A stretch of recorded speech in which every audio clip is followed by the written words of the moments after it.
بزرگان محترم اور برادران عزیز،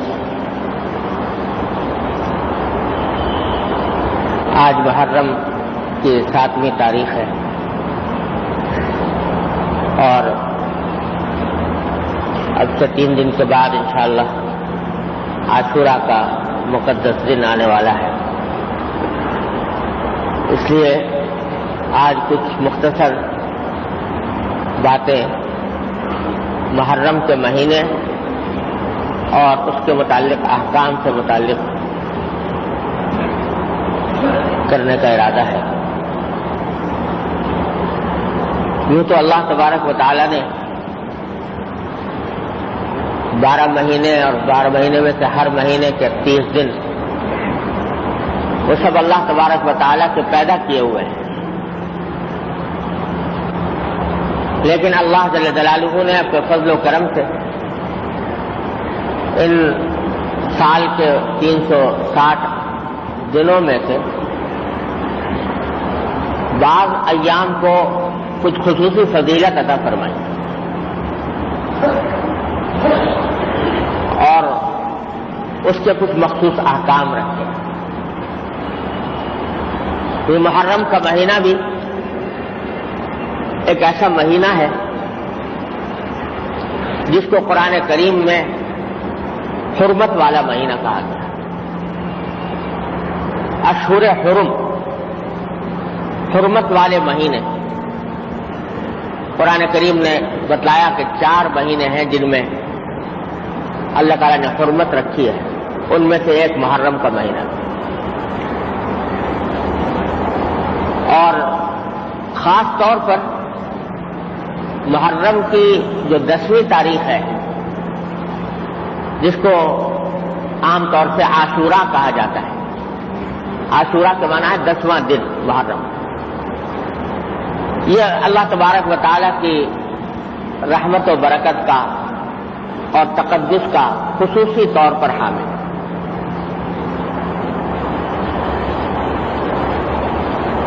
جب تک رمضان کے روزے فرض نہیں ہوئے تھے اس وقت مسلمانوں کے ذمے عاشورہ کے دن روزہ رکھنا فرض قرار دیا گیا تھا۔ شروع میں رمضان کے روزے فرض نہیں تھے لیکن عاشورہ کا روزہ فرض تھا۔ بعد میں جب رمضان کے روزے فرض ہو گئے تو عاشورہ کے روزے کی فرضیت منسوخ ہو گئی، یعنی اب عاشورہ کے دن روزہ رکھنا فرض نہیں، لیکن اس دن روزہ رکھنے کو حضور اقدس صلی اللہ علیہ وسلم نے سنت اور مستحب قرار دیا۔ اور ایک حدیث میں یہ ارشاد فرمایا کہ مجھے اللہ جل جلالہ کی رحمت سے یہ امید ہے کہ اگر کوئی شخص عاشورہ کے دن روزہ رکھے تو اس کے سال بھر کے گناہوں کا کفارہ ہو جائے۔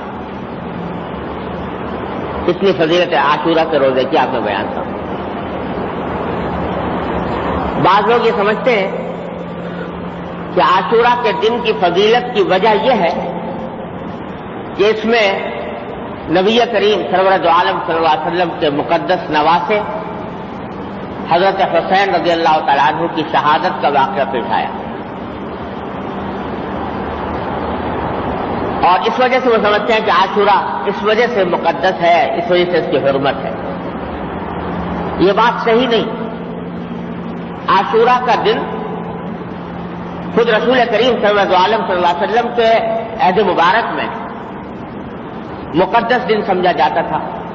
آپ نے اس کے کچھ خاص احکام عطا فرمائے تھے، قرآن کریم نے اس کی حرمت کا اعلان فرمایا تھا، اور حضرت سیدنا حسین رضی اللہ تعالی عنہ کی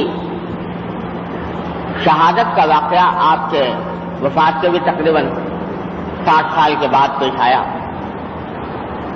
تو واقعہ یوں نہیں ہے کہ عاشورہ کی حرمت اس واقعے کی وجہ سے ہے، بلکہ یہ حضرت سیدنا حسین رضی اللہ تعالی عنہ کی شہادت کا اس روز واقع ہونا یہ حضرت حسین کی مزید فضیلت کی دلیل ہے کہ اللہ تعالیٰ نے ان کو شہادت کا مرتبہ ایک ایسے دن میں عطا فرمایا جو پہلے ہی سے مقدس اور محترم چلا آ رہا ہے۔ تو اس لیے یہ مقدس دن ہے جو انشاءاللہ تعالی آنے والا ہے۔ تقدس کی وجہ اللہ تعالیٰ بہتر جانتے ہیں، کون سے دن کو اللہ نے کیوں فضیلت دی اور اس کا کیا مرتبہ رکھا، اللہ تعالیٰ بہتر جانتے ہیں. ہمیں اس تحقیق و تفتیش میں پڑنے کی حاجت نہیں. بعض لوگوں میں یہ باتیں مشہور ہیں کہ عاشورہ کا دن حضرت آدم علیہ السلام کی دنیا میں اترے تو عاشورہ کا دن تھا، نوح علیہ السلام کی کشتی جب پار لگی تو عاشورہ کا دن تھا، ابراہیم علیہ السلام کو آگ میں ڈالا گیا اور پھر وہاں آگ کو گلزار بنایا گیا تو وہ عاشورہ کا دن تھا، اور قیامت قائم ہوگی تو عاشورہ کا دن ہوگا. یہ باتیں عام طور سے لوگوں کے درمیان مشہور ہیں، لیکن ان کی کوئی اصل بنیاد نہیں. کوئی صحیح روایت ایسی نہیں ہے جو یہ بیان کرتی ہو کہ یہ واقعات عاشورہ کے دن پیش آئے تھے. صرف ایک روایت ہے، وہ یہ کہ حضرت موسیٰ علیہ السلام کا جب فرعون سے مقابلہ ہوا تو موسیٰ علیہ السلام دریا کے کنارے پہنچ چکے تھے، سمندر کے کنارے، اور پیچھے فرعون کا لشکر آ رہا تھا. تو اللہ تبارک و تعالیٰ نے موسیٰ علیہ السلام سے کوئی حکم دیا کہ اپنی عصا کو پانی کے اوپر مارے. تو پانی پر مارنے سے وہ راستے بن گئے اور موسیٰ علیہ السلام کا لشکر پار اتر گیا، اور فرعون نے جب اپنے لشکر سمیت اس میں قدم بڑھائے تو پانی کے بیچ میں پہنچنے کے بعد وہ غرق ہو گیا. تو یہ واقعہ عاشورہ کے دن پیش آیا تھا. اس کے بارے میں ایک روایت موجود ہے جو نسبتاً بہتر روایت، لیکن اور سارے واقعات جو مشہور ہیں ان کی کوئی اصل اور بنیاد نہیں. اور جیسا میں نے عرض کیا کہ اس تحقیق میں پڑھنے کی حاجت نہیں کہ کس وجہ سے اللہ تبارک و تعالی نے اس دن کو فضیلت بخشی. یہ اللہ جل جلالہ کے بنائے ہوئے ایام ہیں، وہ جس کو چاہتے ہیں، جس دن کو چاہتے ہیں اپنی رحمتوں اور برکتوں کے نزول کے لیے منتخب کروا لیتے ہیں. وہی اس کی حکمت اور مصلحت کو جاننے والے ہیں. ہمارے اور آپ کے ادراک سے ماورا بات ہے. اس وقت اس بحث میں پڑھنے کی ضرورت ہے. ہاں البتہ یہ ضرور ہے کہ جب اللہ تبارک و تعالی نے اس دن کو منتخب کر لیا اس کام کے لیے تو اس کا تقدس یہ ہے کہ اس دن کو اس کام میں استعمال کیا جائے جو نبی کریم سرور دو عالم صلی اللہ علیہ وسلم کی سنت کے مطابق. اور سنت میں جو واحد حکم دیا گیا ہے عاشورہ کے دن وہ ہے روزہ.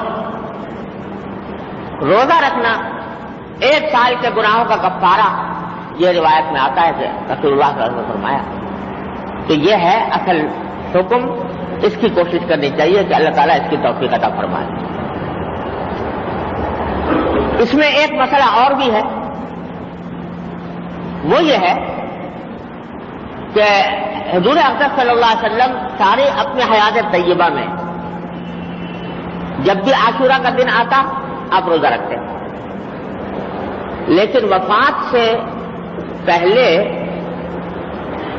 جو عاشورہ کا دن آیا تو آپ نے روزہ رکھا اور ساتھ میں ایک بات اور ارشاد فرمائی. وہ بات یہ ارشاد فرمائی کہ یہ محرم کی 10ویں تاریخ کو ہم مسلمان روزہ رکھتے ہیں اور ساتھ ساتھ یہودی بھی رکھتے ہیں. آپ کے علم میں آیا کہ یہودی بھی روزہ رکھتے ہیں، اور یہودیوں کے روزہ رکھنے کی وجہ یہ ہے کہ وہی موسیٰ علیہ السلام کا واقعہ کہ اس دن چونکہ فرعون غرق ہوا تھا تو اس واقعے کی یاد میں وہ بھی اس دن روزہ رکھا تھا.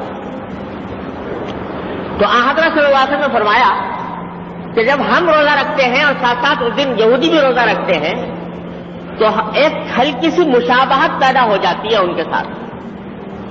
وہ بھی روزہ رکھتے ہوئے ہم بھی روزہ رکھتے ہوئے تو ایک مشابہت پیدا ہو جاتی ہے. اس واسطے آپ نے فرمایا کہ اگر میں اگلے سال زندہ رہا تو آئندہ صرف عاشورہ کا روزہ نہیں رکھوں گا بلکہ اس کے ساتھ ایک روزہ اور ملاؤں گا، یا تو 9 محرم کا یا 11 محرم کا، تاکہ یہودیوں کے ساتھ مشابہت جو تھوڑی سی پیدا ہوئی ہے وہ ختم ہو جائے. لیکن ہوا یہ کہ اگلے سال عاشورہ آنے سے پہلے نبی کریم صلی اللہ علیہ وسلم کا وصال ہو گیا اور اس کی پر عمل کی نوبت آپ کو نہیں آئی. لیکن کیونکہ رسول کریم صلی اللہ علیہ وسلم نے یہ بات ارشاد فرما دی تھی، اس واسطے صحابہ کرام رضی اللہ تعالیٰ عنہ مجمعین نے عاشورہ کے روزے میں اس بات کا اہتمام کیا کہ چونکہ حضور کی خواہش یہ تھی، لہذا عاشورہ کے ساتھ ایک دن ملا کر رکھا، نواں روزہ یا 11واں روزہ، اور اس کو مستحب قرار دیا. اور تنہا عاشورہ کے روزہ صرف ایک دن کا روزہ رکھنے سے حضور کے ارشاد کی روشنی میں انہوں نے مکروہ تنزیہی اس کو قرار دیا کہ یہ خلاف اولا ہے. اگر کوئی رکھ لے گناہگار نہیں ہوگا، انشاءاللہ عاشورہ کا ثواب ملے گا. سارے عمر رسول کریم صلی اللہ علیہ وسلم روزہ رکھتے آئے، لیکن آپ کی چونکہ خواہش یہ تھی، اس واسطے آپ کی اس خواہش کی تکمیل میں بہتر یہ ہے کہ ایک روزہ ساتھ ملایا جائے، چاہے 9 تاریخ کا چاہے 11ویں تاریخ کا. اس میں ایک اور سبق ہمیں عظیم ملتا ہے رسول کریم صلی اللہ علیہ وسلم کے ارشاد. وہ سبق یہ مل رہا ہے کہ غیر مسلموں کے ساتھ ادنا درجے کی مشابہت بھی رسول کریم صلی اللہ علیہ وسلم نے پسند نہیں فرمائی. حالانکہ وہ مشابہت جو ہے وہ کسی برے کام میں، ناجائز کام میں نہیں تھی، ایک عبادت میں تھی. وہ بھی عبادت کر رہے ہیں، ہم بھی عبادت کر رہے ہیں. مشابہت اس لیے صرف ایک نیک کام میں، ایک عبادت میں، ایک اللہ تعالیٰ کی پرستش میں مشابہت ہو رہی ہے، تو اس کو بھی نبی کریم صلی اللہ علیہ وسلم نے پسند نہیں فرمایا. کیوں؟ اس لیے کہ مسلمان کو اللہ تعالیٰ نے جو دین عطا فرمایا ہے وہ سارے ادیان پر فوقیت رکھتا ہے، سارے ادیان سے ممتاز ہے. لہذا ایک مسلمان کا ظاہر و باطن بھی غیر مسلم سے الگ ہونا چاہیے، ممتاز ہونا چاہیے. اس کا طرز عمل، اس کی چال ڈھال، اس کی وضاحت، اس کا سراپا، اس کے اعمال، اس کے اخلاق، اس کی عبادتیں، ہر چیز غیر مسلموں سے ممتاز ہونی چاہیے. چنانچہ یہ احکام آپ کو احادیث میں جا بجا ملیں گے، جس میں رسول اللہ صلی اللہ علیہ وسلم نے فرمایا کہ بھائی غیر مسلموں سے الگ طریقہ اختیار کرو. خالف المشرکین، مشرکین جو اللہ کے ساتھ دوسروں کو شریک ٹھہراتے ہیں، ان سے اپنا ظاہر و باطن الگ رکھو. تو جب عبادت کے اندر، بندگی کے کام میں، نیکی کے کام میں بھی نبی کریم صلی اللہ علیہ وسلم نے مشابہت پسند نہیں فرمائی، تو اور کاموں کے اندر مسلمان اگر ان کی مشابہت اختیار کریں تو کتنی بری بات ہو. اگر یہ مشابہت جان بوجھ کر اس مقصد سے اختیار کی جائے تاکہ میں ان جیسا لگوں، تو یہ تو گناہ کبیرہ ہے. رسول کریم صلی اللہ علیہ وسلم فرمایا من تشبہ بقوم فہو منہم، جو کسی قوم سے مشابہت اختیار کرے وہ پھر انہی کا حصہ ہے، اسی قوم کے اندر داخل ہو جائے. گناہ کبیرہ وعید بیان فرمائی. لہذا اگر کوئی شخص مثلا انگریزوں کا طریقہ اختیار کرے، یہ باقاعدہ ارادہ کر کے، تاکہ میں اس لیے کر رہا ہوں تاکہ میں دیکھنے میں انگریز معلوم ہوں، انگریز لگوں دیکھنے میں، یہ گناہ کبیرہ ہے اگر اس ارادے سے کرے. اور اگر اس ارادے سے نہ کرے، یعنی یہ دل میں یہ نیت تو نہیں ہے کہ میں ان جیسا لگوں، لیکن مشابہت اختیار کر لی، تو یہ مکروہ ضرور ہے. وہ مشابہت مکروہ ضرور ہے. آج افسوس ہے کہ مسلمانوں کو اس حکم کا خیال اور باس نہیں رہا. اپنے طریقہ کار میں، وضاحت میں، لباس پوشاک میں، اٹھنے بیٹھنے کے انداز میں، کھانے پینے کے طریقوں میں، دنیا کی ہر زندگی کے کام میں ہم نے غیر مسلموں کی مشابہت اختیار کر رکھی ہے. اسی طرح لباس پہنیں گے، اسی طرح اپنی زندگی کا نظام بنائیں گے، اسی طریقے سے کھائیں گے، اسی طرح پیئیں گے، اسی طرح اٹھیں گے، اسی طرح بیٹھیں گے. تمام کاموں میں انہی کی مشابہت اور نقالی کو ہم نے ایک فیشن بنا دیا. آپ اندازہ فرمائیے کہ رسول کریم صلی اللہ علیہ وسلم نے عاشورہ کے روزے میں بھی مشابہت یہودیوں کے ساتھ پسند نہیں. تو اس سے ہمیں سبق ملتا ہے کہ اپنی زندگی کے دوسرے شعبوں کے اندر جو ہم نے نقالی اختیار کر رکھی ہے، خدا کے لیے اس کو چھوڑ. نقالی کرو رسول کریم سرور دو عالم صلی اللہ علیہ وسلم کے طریقوں کی، صحابہ کرام کے طریقوں کی رضی اللہ تعالیٰ اجمعین، نہ ان لوگوں کی جو روز تمہاری پٹائی کرتے ہیں، جنہوں نے تمہارے اوپر ظلم و استبداد کا شکنجا کسا ہوا ہے، جو تمہیں انسانی حقوق دینے کو تیار نہیں، ان کی نقالی کر کے آخر کیا لوگے دنیا میں بھی ذلت اور آخرت میں بھی رسوائی۔ اللہ تعالیٰ ہر مسلمان کو اس سے محفوظ رکھے۔ یہ بات ضمناً آ گئی کہ رسول کریم صلی اللہ علیہ وسلم نے مشابہت سے منع فرمایا تھا عاشورہ کے روزے کے۔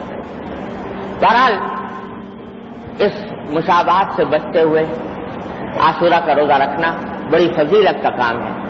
1 سال کے گناہوں کا کفارہ حدیث میں قرار دیا گیا۔ یہ حکم تو ہے برحق عاشورہ کے بارے میں، اور جتنی باتیں لوگوں نے بنا رکھی ہیں عاشورہ محرم کے عاشورہ کے سلسلے میں، اس کی قرآن سنت میں کوئی بنیاد نہیں۔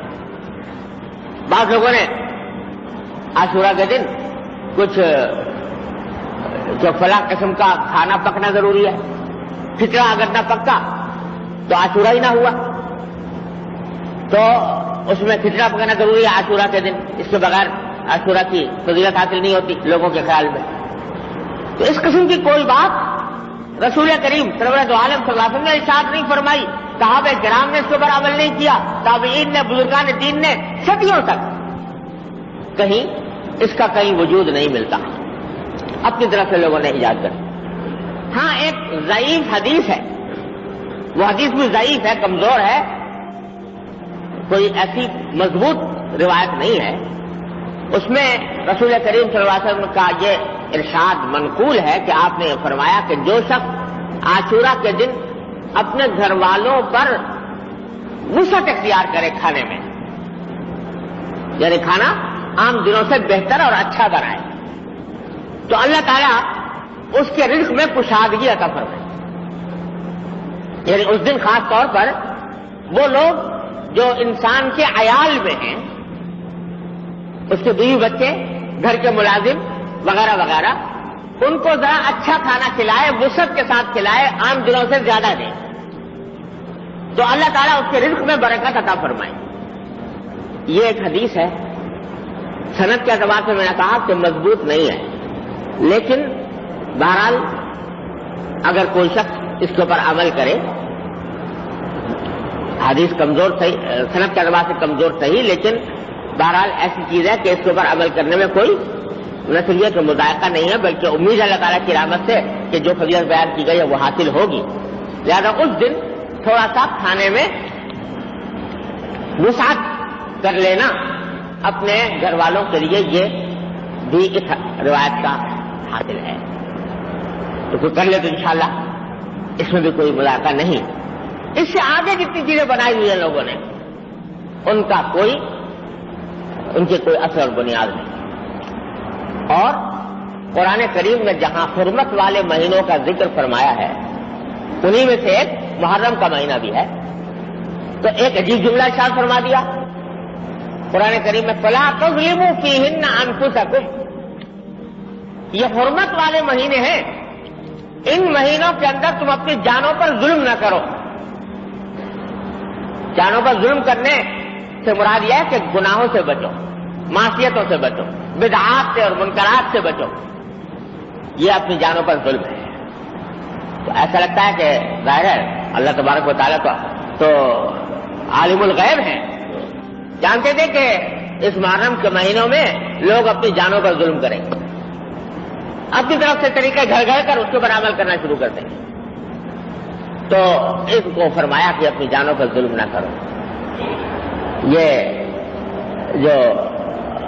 جو شیعہ حضرات جو کچھ کرتے ہیں وہ تو اپنے مسلک کے مطابق کرتے ہیں، لیکن بہت سے اہل سنت حضرات کو دیکھا کہ وہ ایسی مجلسوں میں، تعزیوں میں اور ان کاموں کے اندر شریک ہو جاتے ہیں کہ جو بدعت اور منکر کی تعریف میں آتے ہیں۔